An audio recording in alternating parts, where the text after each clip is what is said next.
안녕하세요, 찰리브라입니다.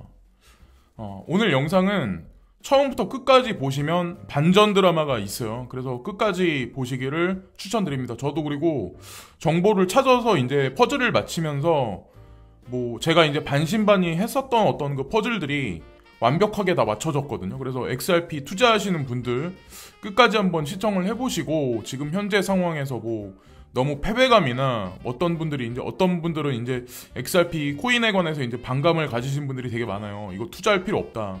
상패되고 사라질 거다. 근데 사실 알고 보면 코인베이스하고 엮여 있는 부분이 되게 많아요. 그래서 XRP가 증권으로 분류된 건 사실 그 증권거래위원회 세게 제이 클레이튼 의장이란 분 있죠. 그분이 이제 사임을 하셨죠. 어저께 이제 제가 방송 이후에 사임을 하셨는데 그분이 XRP를 증권으로 분류한 게 아니라 사실은 코인베이스와 그레이스켈 자산운용사 DCG 그룹이 사실 엮어서 증권으로 사실 규정을 내린 거예요. 거기에는 다 이유가 있었던 거고 상패 여부도 결정이 날 거라고 저는 생각을 합니다. 그거는 이제 끝까지 보시면 반전 드라마가 있어요. 예. 그 XRP 증권 분류는 제이 클레이튼 의장이 한 게 아니다라고 제가 단언해서 말씀드릴게요. 사실은 이면에 코인베이스가 있었고 일단은 영상에 들어가기 전에 그 SBI 홀딩스에서 XRP에 관해서 한 가지 견해를 피죠. 우리는 이번에 미국 증권거래위원회 견해에 관해서 상관 안 한다. 왜냐하면 마지막 부분에 이제 한 문장이 딱 나와 있는데 90%의 리플의 커스터머 고객들은 미국 밖에 있다. 그리고 80%의 볼륨은 전 세계에서 이게 형성이 되고 있다. 근데 그게 형성되는 거는 미국 밖에서 형성되고 있다. 이런 얘기를 지금 하거든요. 그래서 이건 그냥 에피타이저로 보시고 진짜 중요한 건 사실 쭉 보시면 이제 있어요. 자, 머니그램도 사실은 친 리플사, 친 XRP라고 주장을 했었는데 어저께 반대되는 얘기를 지금 하거든요. 일관되게 매스미디어 상에서 지금 XRP를 디스하기 시작을 해요. 자, 보세요. 머니그램도 마찬가지로 XRP, 그러니까 리플과 거리를 두며 리플렛을 사용하지 않는다고 말한다. 자, 첫 번째, XRP 가격이 4일 만에 63% 폭락한 후에도 계속 하락할 수 있는 세 가지 이유. 이런 얘기를 들으면 그 이면에 있는 어떤 그 실제적인 어떤 백그라운드를 모를 때는 대중들은 다 쏠려갈 수밖에 없어요. 한 방향으로. 네, 디스하는 거에 찬양할 수밖에 없어요. 자, 이런 얘기가 곳곳에 계속 나와요. 대중들은 패닉할 수밖에 없고 리플, 코인베이스 및 크립토, 웨일 트랜스퍼 3억 6,570만 개 XRP. 코인베이스에 그 리플 코인을 팔기 위해서 전송을 했다. 자, 이런 뉴스가 아마 되게 많이 나올 거예요. 어저께서부터 지금까지. 그래서 많은 분들이 아마 되게 불안해 하실 텐데 리플 및 XRP의 종말의 시작은 코인베이스 옵션을 고려하고 있다. 이 뉴스가 포브스에 나왔어요. 아마 이 뉴스를 코인리스를 통해서 여러분들은 아마 이미 보셨을 거예요. 리플사가 오늘 결정을 할 거다. 코인베이스의 상패 여부를. 코인베이스는 참고로 코인베이스와 코인베이스 프로가 있어요. 근데 상패 여부가 이제 결정이 될 건데 자, 보세요.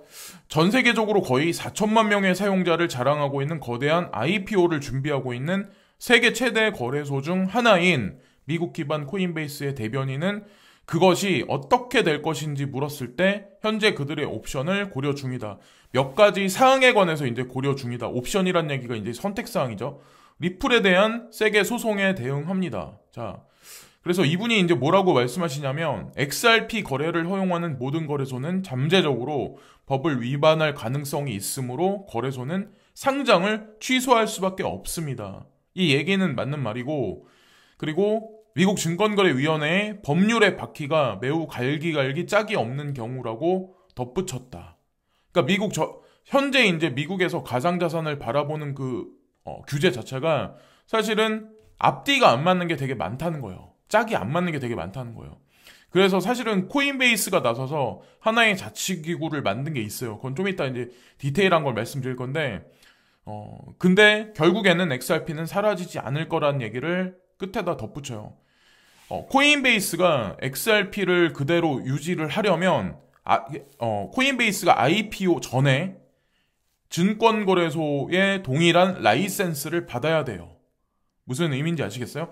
그리고 코인베이스 외에 폴로니엑스나 아니면 비트렉스나 그 외에 뭐 크라켄이나 그런 거래소들도 증권거래소하고 동등한 위치의 자격을 미국 정부한테 받아야 돼요. 그렇지 않고서는 XRP를 상당 폐지할 수밖에 없어요. 법적으로 지금 현재 나와 있는 법으로 따지면.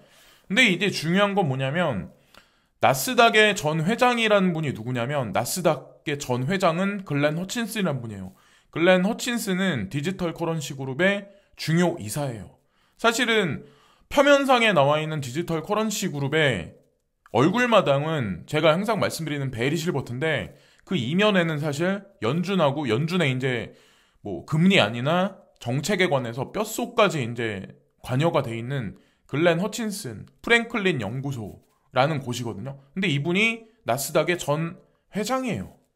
자, 근데 코인베이스가 여기 나와 있죠. 디지털 커런시 그룹이 코인베이스의 오너예요. 근데 IPO를 진행하는 거는 골드만삭스가 이번에 리드해서 개입이 돼 있어요. IPO가 되기 전에 XRP에 관한 그 논란은 종식을 시켜야 돼요. 미국 정부하고 관련해서 증권거래소하고 동등한 라이센스의 어떤 그 자격을 받든가 코인베이스가 XRP를 상폐를 시키던가. 그래서 이게 당장 어떻게 될지는 제가 모르겠어요. 그러나 중요한 건 코인베이스가 관련돼서 XRP를 증권으로 분류시켜 버렸다. 왜 그런지는 모르겠는데 여기 보시면 여기 딱 나와 있죠. CRC라고 크립토 레이팅 카운슬이라는 이거를 여러분들이 제 영상을 보시면 이후에 한번 찾아보세요. 이거는 여기 나와 있는 앵커리지, 비트렉스, 서클사, 코인베이스, 제네시스, 이토로 그리고 크로스타워 이번에 그 XRP 앞으로 이제 거래 안 하겠다라고 이제 그 상폐를 시켰죠. 크로스타워. 근데 크로스타워가 CRC에 이제 들어간 거는 예전에 들어갔어요. 사실은 6월 달에 들어간 걸로 알고 있거든요. 그러니까 이미 증권으로 분류될 거라는 걸 미리 알고 있었단 얘기죠. 그래서 그레이스켈 자산운용사도 포함되어 있고, 자, 크라켄도 포함되어 있고, OK 코인도 포함되어 있고, 제네시스는 사실 알고 보면 디지털 커런시 그룹에서 운영하는 자회사 중에 또 하나예요. 그래서 디지털 커런시 그룹하고 관련돼 있는 회사만 해도 벌써 되게 많아요. 서클사, USDC를 찍어내는 그런 회사죠. 스테이블 코인 찍어내는. 근데 이 거래소들은 다 이미 알고 있었다는 거죠. 이 거래소들이 규정을 내렸어요. 같이. 코인베이스가 리드를 하고. 자, 근데 여기 보시면 암호화 등급 위원회예요. 사실은 알고 보면 크립토 레이팅 카운슬이라는 게 한국어로 이제 번역을 하면 미국 증권법을 준수하는데 도움이 되는 실용적인 도구를 만드는데 전념하는 선도적인 암호화 비즈니스 그룹이에요. 이들이 이제 표방을 하는 거는. 근데 제가 예전에 이제 코인데스크나 코인니스, 그러니까 코인텔레그래프 뉴스를 여러분들이 이제 찾아보면 CRC가 이제 뭐 그 어떤 자율적인 규칙을 만들어내는 어떤 그런 위원회라면 중요한 건 이들이 그 규율을 만든 거를 사실은 미국 정부 증권거래위원회나 상품선물거래위원회에서 이런 자료를 소스로 바탕으로 해서 발표를 해요.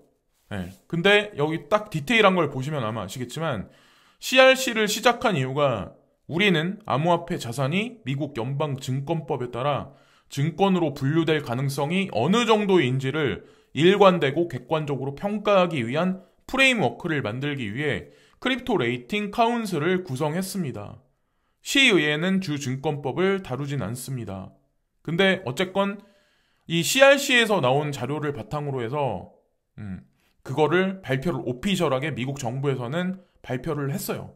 그러니까 증권거래위원회에서도 제이 클레이튼이 이번에 발표한 게 사실은 본인 견해를 발표한 게 아니라 이번에 CRC 견해를 우회적으로 이제 사실은 발표를 한 거예요. 그래서 박상기의 난 때 박상기 그분이 이제 욕을 먹듯이 제이 클레이튼도 그분도 이제 지금 욕을 많이 먹었는데 사실은 이면에는 CRC가 있었다는 거죠. 근데 다 이유가 있었더라고요. 그리고 지금 현재 이제 CRC가 이제 나누려고 하는 거는 사실 상품과 이게 보안인지 증권인지 두 가지로 분류가 돼요. 그래서 세계 지침은 복잡한 법적 문제에 대해 업계에 경고하는 데 도움이 되었지만 특정 디지털 자산이 보안인지 여부를 결정하는 데는 최고의 법률 및 기술 전문가의 도움을 받아도 해결하기 어려운 상황에 처해 있습니다. 그래서 CRC라는 자치 기구를 코인베이스가 리드해서 만들어낸 거고, 어쨌건 그것에 의해서 결정되고 있는 거죠. 지금 현재의 상황이 세계에 의한 지침으로 지금 결정된 게 아니라, 사실은 우리나라도 아마 여러분들 보시면 아시겠지만 우리나라 블록체인 협회라는 데가 있어요. 그죠? 근데 우리나라 정부 고위 관료들이 과연 이 블록체인만 가지고 그들의 견해를 완전히 100% 필 수가 있을까요? 이해력이 엄청나게 있을까요? 그러니까 업계 어떤 그 고위 인사들, 지금 블록체인 업계, 뭐 코인 회사 관계자, 뭐 코인베이스 같은데, 그런데 뭐 브라이언 암스트롱 같은 그런 인물들의 견해를 전부 다 흡수할 수밖에 없는 거죠. 그들의 견해를 인정할 수밖에 없고, 그리고 여기 보시면은 1점은 위원회의 분석에 따르면 자산이 투자 개혁으로 그러니까 취급되는 것과 일치하는 특성이 거의 없거나 전혀 없기 때문에 미국 연방증권법에 따른 보안이 아님을 의미합니다. 그러니까 보안이냐 보안 아니냐로 나눠져요. 그래서 보안 아닌 거는 1점이고 보안인 거는 5점에 가깝게 나눠요. 증권으로 취급되는 거는 5점에 가깝게. 그래서 여기 딱 나와 있는데, CRC 증권 프레임워크 자산평가, 알고랜드는 2점, 어우거는 3.75, 그리고 베이직 어텐션은 2점. 자, 이거는 이 1점하고 5점으로 나누는 거는 1점으로 갈수록 뭐 좋은 거다, 5점으로 갈수록 나쁜 거다가 아니라 증권이냐 증권이 아니냐로 이제 가늠하는 거예요. 5점에 가까울수록 증권이다라고 딱 이렇게 그렇게 규정하시면 돼요. 그리고 비트코인은 1점, 체인링크가 2점, 그리고 코스모스가 3.75. 네. 그래서 여기서도 완연하게 딱 드러나죠. 어중간한 건 없어요. 자, 그리고 다이, 스테이블 코인 1점, 그리고 대시코인, 이건 전형적인 채굴이거든요. 1점, 그리고 디센트럴 랜드 3.75. 자, 마나코인도 참고로 베리 실버트가 직접적으로 이제 디지털 커런시 그룹에서 직접적으로 투자하는 회사예요. 그러니까 그레이스케일 자산운용사에 있는 포트폴리오 번외의 거죠. 자, 디센트럴 랜드 같은 경우는. 그리고 이오스는 예전에 이제 증권으로 분류되면서 사실 루머가 한 번 있었죠. 3.75. 그러니까 당연히 이렇게 있었고, 이더리움은 채굴인데 보세요. 2.0이에요. 지금 현재 상황이. 그리고 이더리움 클래식 2.0. 근데 이더리움 같은 경우는 포에서 포스로 넘어가게 돼요. 앞으로. 그러면 과연 이거는 어떻게 규정을 다시 내릴까요? 자, 어떻게 정부에서 규정을 다시 내릴까요? 저희 이제 그것도 궁금하네요. 자, 그리고 헤델의 해시그래프는 3.75. 그리고 호라이젠 코인, 뭐 전형적으로 뭐 채굴이니까 이것도 마찬가지로 뭐 익명성, 자 1점, 그리고 아이오타 2점, 그리고 라이트코인 1, 리버피어가 3.75. 자, 두 개의 분류로 나눠져요. 가만히 보면 공통점이 1점 아니면 3.75. 자, 룸네트워크 3.75, 그리고 메이커 3.5, 모네로가 1. 자, 뉴메리어 2, 폴리메스가 3.5, 그리고 스텔라 루멘이 3.75. 자, 스텔라 루멘 지금 XRP 대신 되게 많이 올라가고 있죠. 자, 보세요. 그리고 테조스가 3.75, USDC가 1, 그리고 XRP가 왜 논란의 중심에 서냐면 CRC에서 증권형으로 분류된 최고로 점수를 많이 준 게 사실은 XRP예요. 그래서 사실 논란의 중심에 서 있는 거예요. 이게 지금 4점이에요. 최고점이에요. 그래서 사실 제이 클레이튼을 블레임하지 마시고, 왜 지금 코인베이스와 그 외 대형 자산 VC 벤처들이 왜 이런 식으로 포인트를 매겼나, 사실 거기에 포커스를 여러분들이 맞추셔야 돼요. GCash 2점. 자, 그래서 이게 2020년 1월 16일 날 코인데스크에 나온 뉴스인데, 코인베이스가 리드를 하면서 크립토 레이팅 카운슬이 신규 회원 가입으로 투명성을 향상을 계획하고 있다. 네. 그래서 이 자치 조직이 이제 발현된 거는 2019년 10월 달이었어요.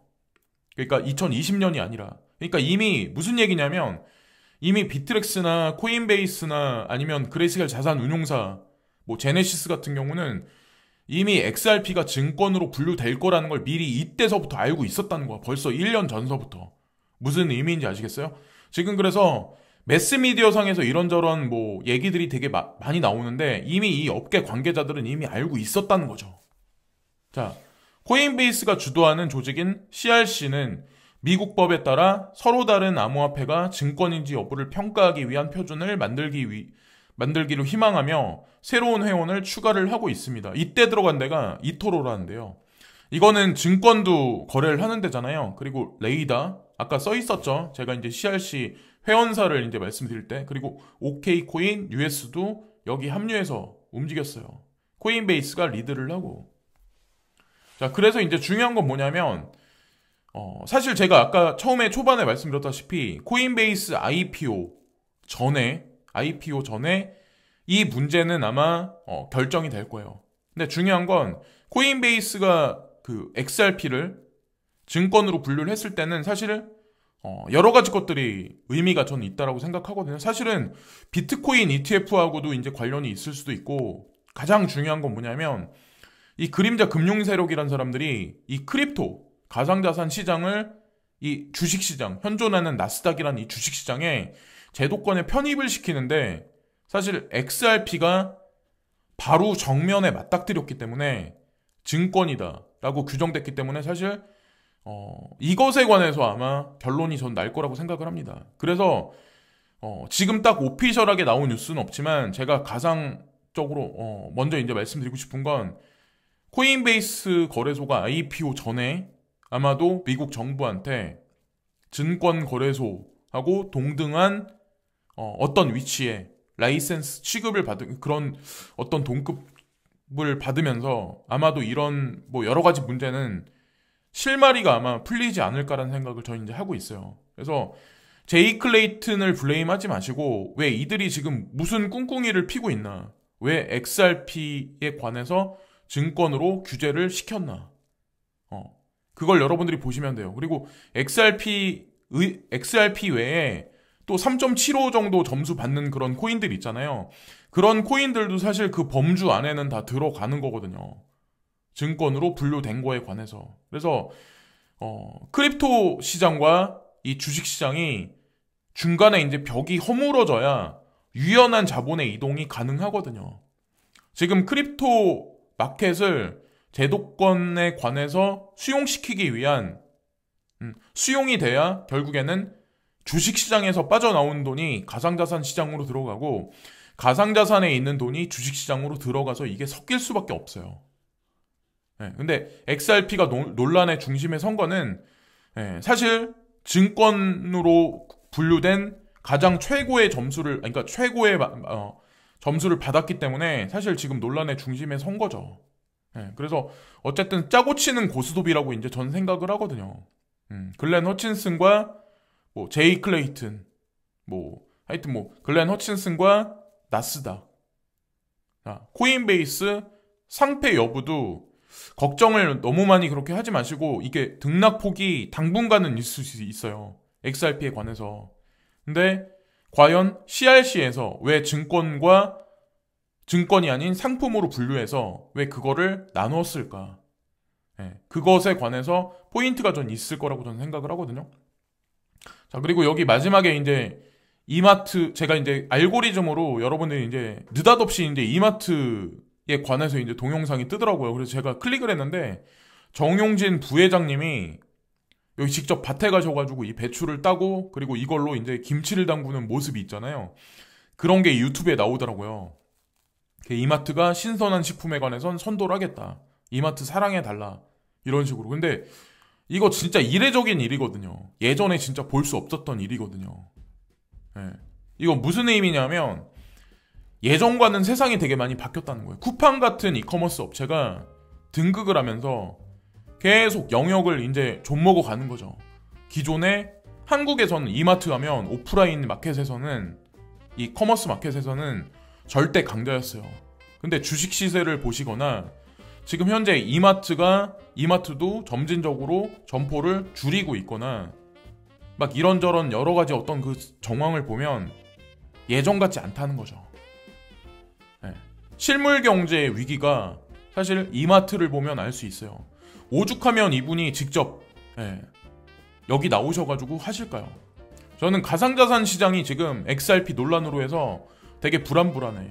특히나 비트코인은 정고점을 넘어서 횡보를 하고 있는 가운데이기 때문에 언제 폭락할지도 모른다는 지금 차트가 눈앞에 놓여져 있어요. 근데 어쨌건 결론적으로 제가 이제 드리고 싶은 말씀은 노아의 방주가 반드시 될 거라고 이제 저는 생각을 합니다. 가상자산 투자는.